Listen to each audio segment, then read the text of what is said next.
Just found out my fiancé is drowning in $50,000 of hidden debt. I ended the engagement. I used to think I was one of the lucky ones.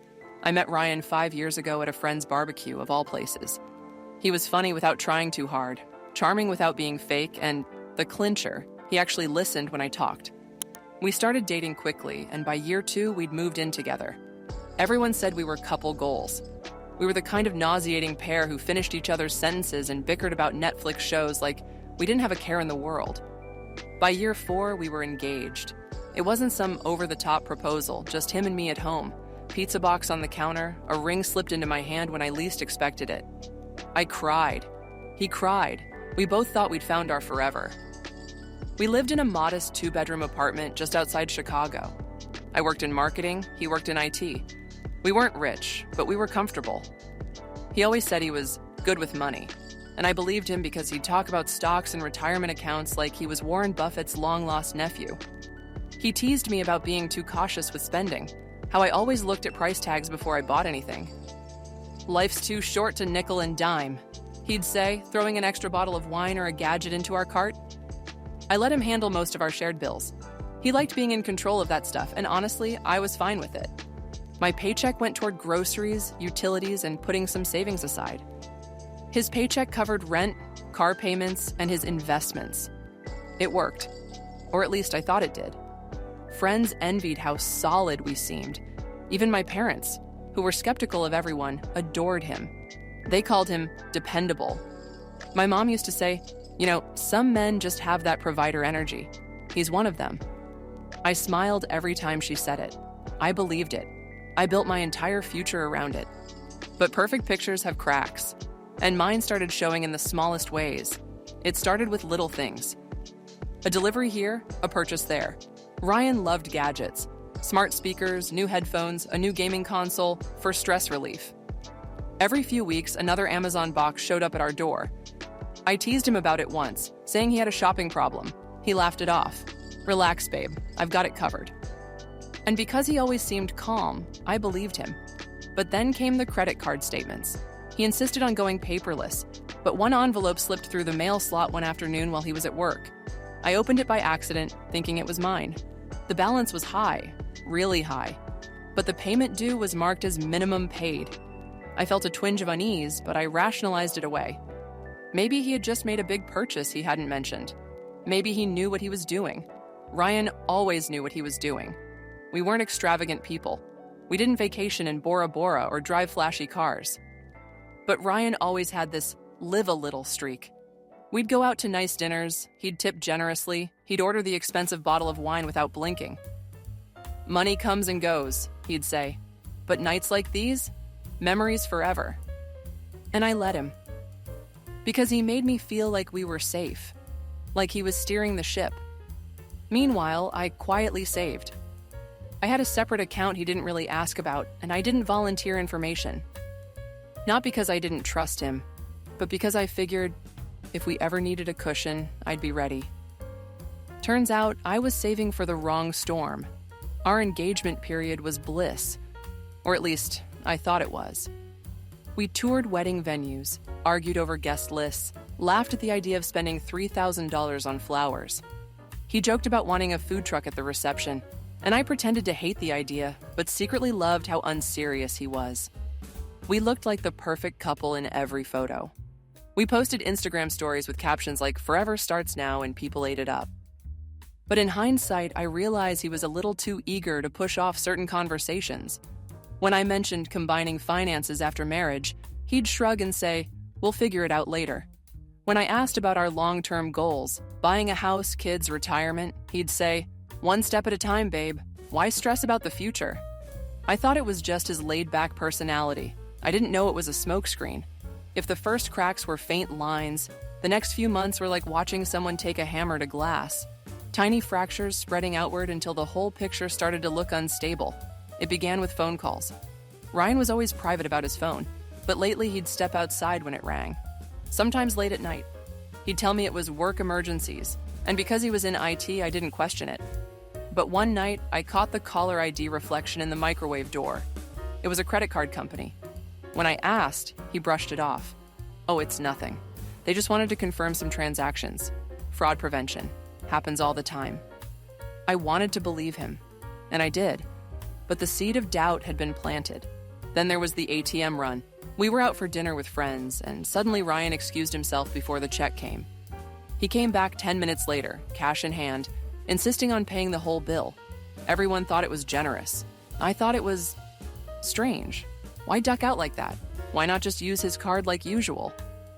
I asked him about it later, and he smiled that easy smile of his. Some places prefer cash. Plus, it makes me feel like a high roller. I laughed. But inside, my stomach tightened. The first real crack came with his car. Ryan drove a nice one.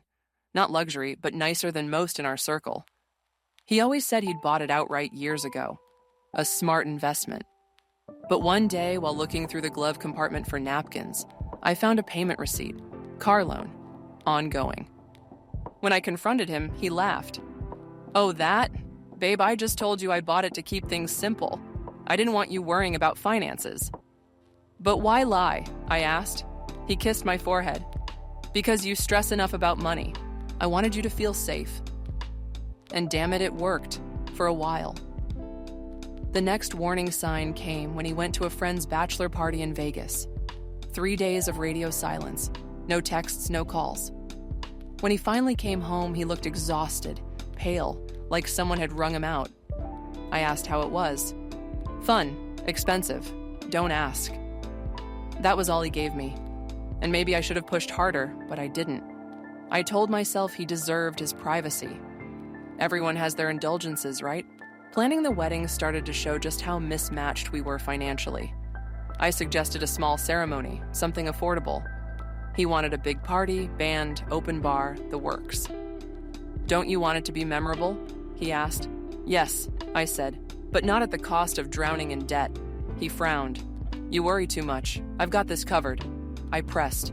"With what money, Ryan? We can't just..." And then he snapped, sharper than I'd ever seen him. I said, "I've got it handled. Drop it." The room went quiet. I stared at him, stunned. He'd never raised his voice at me before. That was the moment I realized something was deeply, fundamentally wrong. The real tipping point came 2 weeks later. Ryan got into a minor fender bender. Nothing serious, nobody hurt. But when I asked about the insurance, he hesitated. "It's complicated," he said. "Complicated? How?" I pressed until he admitted he'd let his insurance lapse. "It's just temporary," he promised. "I'll reinstate it next month." That night, lying in bed next to him, I couldn't sleep. My fiancé, the man everyone called dependable, the man I trusted with my future, had lied about his car, his money, his insurance. What else was he hiding? The next morning, I found out. I was leaving for work when I spotted an envelope sticking out of our mailbox. It was thick, urgent looking. I pulled it out. Final notice. Credit card company, balance $24,276.43. My hands shook as I read it. Payment past due, minimum not met, account in danger of collections. I sat in the car, heart pounding, staring at the numbers. Nearly $25,000 on one card, and suddenly, all the pieces snapped together. The calls, the ATM runs, the work emergencies, the bachelor party silence, the snapped temper. Ryan wasn't good with money. Ryan was drowning, and he'd been lying to me every step of the way. That envelope was like a live grenade in my hands. $25,000. Not car loans, not student debt, not a mortgage, but credit cards. It wasn't just the number, it was the fact that it blindsided me. I thought we shared everything. I thought we were building a life together. And here was proof he'd been building a secret life on borrowed money. That night, when Ryan walked through the door, I was waiting with the envelope on the table. "What's this?" I asked, my voice calmer than I felt. He glanced at it and froze. Just for a second, but enough. "Oh," he said, forcing a smile. "That's nothing. Just a mix-up." "Nothing? $25,000 isn't nothing." He sat down, rubbing his temples. "Babe, listen, I didn't want you to worry." I cut him off. "Stop saying that. I'm already worried. Start telling the truth." And for the first time, I watched Ryan's mask slip. He admitted he'd racked up debt, not just on that one card, but multiple. "It's not as bad as it looks," he insisted. But when I pressed, the numbers tumbled out like stones. $12,000 on another card, $8,000 on another. A personal loan he'd taken out for consolidation, but never actually used for consolidation. In total, over $50,000. I felt the blood drain from my face. 50,000? How? He muttered something about living a little, about keeping up appearances. Dinners, gadgets, trips, even the damn car. He admitted Vegas had wiped out another few grand in a weekend. "You told me you bought the car outright," I shouted. "I didn't want you to think less of me," he shot back. "I wanted to look like I had it together." I stared at him, disbelief curdling into anger. "You lied, over and over, to me, about everything." Ryan went into damage control. He promised he had a plan. He said once he landed his next promotion, he'd wipe out the debt. He talked about side hustles, about flipping electronics, about maybe even trying crypto. Every word made me want to scream. "You're gambling with our future," I said, "and you're still acting like it's no big deal." He leaned across the table, desperate. "I didn't mean to hide it. I thought I could fix it before you ever found out." That line cut me more than anything. Before you ever found out. He wasn't planning to share his burden. He was planning to bury it. Over the next week, more truth trickled out. I started combing through statements, piecing together the puzzle. He'd opened cards I didn't even know existed. Store credit, high-interest cards, cash advances. He was juggling payments like spinning plates, paying one with another until the whole thing was seconds from crashing. Worse, I found evidence of online gambling. Not just Vegas weekends, late-night poker games, sports betting apps. Thousands gone in the blink of an eye. Every night, I confronted him with something new. Every night he swore he'd stop, he'd fix it, he'd change. But the lies were so tangled, I couldn't tell where the truth began anymore. The final straw came when I checked our joint bank account. I thought my savings were safe there. The money I'd quietly tucked away for a future house, maybe kids. I logged in and saw a withdrawal. $5,000, gone. I confronted him, shaking with fury. "Where is it?" He looked at me, guilty as a child caught with his hand in the cookie jar. "I just needed it to make a payment. I'll put it back." "You stole from me." "No, I didn't steal." "Yes, you did. You didn't ask. You didn't tell me. You just took it." "That's theft, Ryan." He dropped his head into his hands. I didn't know what else to do. And that was it. The man I thought was dependable, solid, trustworthy. He wasn't just reckless. He wasn't just a liar. He was a thief. From me. From us. Something shifted in me that night. Love didn't disappear instantly, but it cracked. Trust, though, that was gone in an instant. I started sleeping on the couch. I stopped answering his texts during the day. I couldn't look at him without feeling the weight of every lie. For 5 years, I thought I was building a future with Ryan. Instead, I was standing on quicksand, sinking deeper with every truth that surfaced. And the wedding? Suddenly, the idea of standing in front of family and friends, vowing forever, felt absurd. Because forever with Ryan looked like bankruptcy. By the time the second week rolled around, I was living like a ghost in my own apartment. I'd moved into the guest bedroom under the guise of needing space. But really, it was because I couldn't sleep in the same bed with someone I no longer trusted. I went to work, came home, ate alone, and avoided him as much as possible. It was surreal. 5 years of partnership reduced to strained silence and awkward small talk. But silence can't last forever. One night, the dam finally broke. It started over something small. Ryan came home with takeout sushi from a place that wasn't cheap. He set it down on the table with a sheepish grin. Thought we could use a little treat, my treat. I stared at the bags. All I could think was, how did you pay for this? With what money?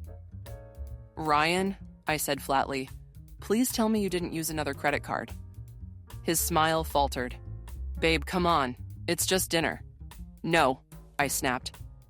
"It's not just dinner. It's proof you haven't changed. We're drowning in debt and you're still acting like nothing's wrong." His face hardened. "We're not drowning. I am. And I told you, I'm working on it." I slammed my hands on the table. You stole $5,000 from our savings, Ryan. That makes it our problem. What followed wasn't just an argument. It was 5 years of repressed frustration exploding all at once. You lied about the car, about the credit cards, about Vegas, about everything, I shouted. I lied because I didn't want to lose you, he fired back. You lied because you're selfish, I said, because you care more about appearances than reality. You wanted me to think you were dependable, but you're reckless, irresponsible, and now you're dragging me down with you. He paced the room, hands in his hair. You don't understand what it's like. The pressure. Everyone expects me to have it together. I didn't want to be a failure. So instead, you became a fraud? The word hung in the air like smoke. Fraud. That was exactly what he was. At some point, the conversation shifted. He stopped begging for forgiveness and started bargaining. I can fix this, he said, his voice low and urgent. I've got some opportunities lined up. A guy I know can get me into sports betting pools. It's risky, but... Stop, I said, horrified. You think gambling more is going to solve this? You're insane. His eyes flashed. Don't you dare call me insane. I've been holding this whole thing together while you sit on your little nest egg, judging me. And that's when I realized he resented me, my savings, my caution, my refusal to drown with him. You're not dragging me into this, I said, my voice shaking. I'm not going to let you burn my future to save your mistakes. He froze, staring at me. Then, with a kind of bitter laugh, he said, So that's it? You're just going to walk away after everything? I swallowed hard. Yes, because you already walked away. Every time you lied, every time you gambled, every time you chose pride over honesty, you walked away from me. I just didn't see it until now. His face crumpled, like he couldn't believe I'd actually said it. But I had. The words felt final. That night, I packed a bag and went to stay with my sister. The days that followed were chaos. Ryan blew up my phone with texts, voicemails, long emails promising he'd change. Then came the anger. Accusations that I was abandoning him, that I never really loved him, that I only cared about money. My mom called, confused and worried. She'd always adored Ryan. I had to explain piece by piece the mountain of lies and debt. She cried, saying she'd had no idea. Neither did I, Mom. Neither did I. Word spread fast. Friends were stunned. Half of them had seen Ryan as the responsible one. The other half admitted sheepishly that they'd noticed things. His drinking at parties, his habit of throwing money around like it grew on trees. And me? I oscillated between grief and fury. Grief for the future I thought I had. Fury for the way he'd stolen not just my money, but my trust, my peace of mind, my sense of safety. The last time we spoke in person, he showed up at my sister's house. He looked awful, unshaven, bags under his eyes, like the debt was carved into his skin. Please, he said, standing on the porch. I can fix this. I'll go to therapy, debt counseling, whatever you want. Just don't leave me. And for a moment, I almost believed him. I almost caved, because the man I fell in love with was still there, buried under the wreckage. But then I remembered the envelope, the $50,000, the $5,000 stolen from me, the lies stacked like dominoes. I shook my head. I can't. And I closed the door. Leaving wasn't the end. It was the beginning of the hardest part, unwinding 5 years of entanglement, trust, and shared life. When you've lived with someone that long, they're in your bones, your routines, even your paperwork. And Ryan's debt? It wasn't just numbers on a screen anymore. It was a shadow that loomed over every conversation, every phone call, every plan I thought I had. Telling my family was brutal. My mom cried, then raged. You mean to tell me that man sat in my house, ate my food, and looked me in the eye while hiding $50,000 in debt? She wanted to call him, to scream at him, but I begged her not to. My dad, divorced from my mom and usually detached, surprised me. He just shook his head and said, "People will go to any lengths to protect their ego. Better you found out now than later." It was the closest thing to comfort I got from him.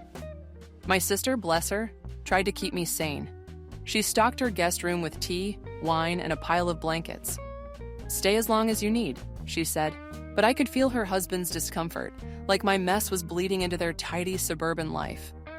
Ryan's family, a whole different story. His mother called me, voice trembling with barely restrained anger. "He told us you abandoned him when he needed you most. Do you have any idea how cruel that is?" I wanted to scream back. "Do you have any idea how many lies he told me?" Instead, I hung up. Our mutual friends split right down the middle. Some rallied around me, furious at Ryan. "He always acted like he had it all figured out," one said. "But now it makes sense. The showy dinners, the gadgets, the way he'd disappear on weekends, none of it was real." Others stuck with him. "Debt isn't the end of the world," they argued. "People make mistakes. You should have stood by him." I couldn't believe it. Mistakes? This wasn't a fender bender or a forgotten anniversary. This was systematic lying, theft, and gambling our future away. But some people only see what they want to see. The practical part was worse than the emotional part. We had joint accounts, joint bills, a shared lease. I spent hours on the phone with banks, landlords, credit card companies. I had to prove which debts were his alone, which accounts were linked, which charges weren't mine. I closed cards, froze others, and moved my savings into an account he couldn't touch. Every step felt like walking through quicksand. And then the letters started coming. Collection notices, phone calls from debt collectors.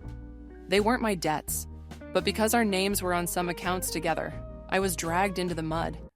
I had to get lawyers involved just to protect myself. Money I'd saved for a down payment on a house ended up going to legal fees instead. Ryan had always said, "Don't worry, I've got it covered." Now I was left covering the wreckage. Nights were the worst. I'd lie awake staring at the ceiling, replaying every moment of our relationship. Every smile, every joke, every lazy Sunday morning. All of it poisoned now. I kept asking myself, how did I not see it? How did I not know? And the answer hurt, because I did see it. In the weird calls, the ATM runs, the secrecy, the lies. I just chose to believe his words over my instincts. I chose love over evidence, and that choice nearly destroyed me. One night, a week after I'd moved out, Ryan showed up again. This time he looked even worse, pale, thinner, with desperation in his eyes. "I joined a debt program," he said quickly, before I could shut the door. "I'm in counseling. I'm done with gambling. Please just give me a chance to prove it." For a split second, my heart wavered. I wanted to believe him. God, I wanted to. Because if I believed him, maybe I wouldn't have to mourn the life I'd lost. But then I remembered the sushi bags, the car lie, the stolen $5,000, the way he said he'd fix it before I ever found out. And I knew. He wasn't doing this for me. He was doing it for himself, out of fear, out of desperation, not out of love. "I hope you figure it out, Ryan," I said. "But I won't be here to watch." And I closed the door for the last time. The engagement was called off officially 2 weeks later. I mailed the ring back to him, even though my friends said I should sell it. It felt tainted. Social media exploded with speculation. One day we were couple goals, the next we were done. I deleted every photo, every memory. My inbox filled with messages from people asking what happened.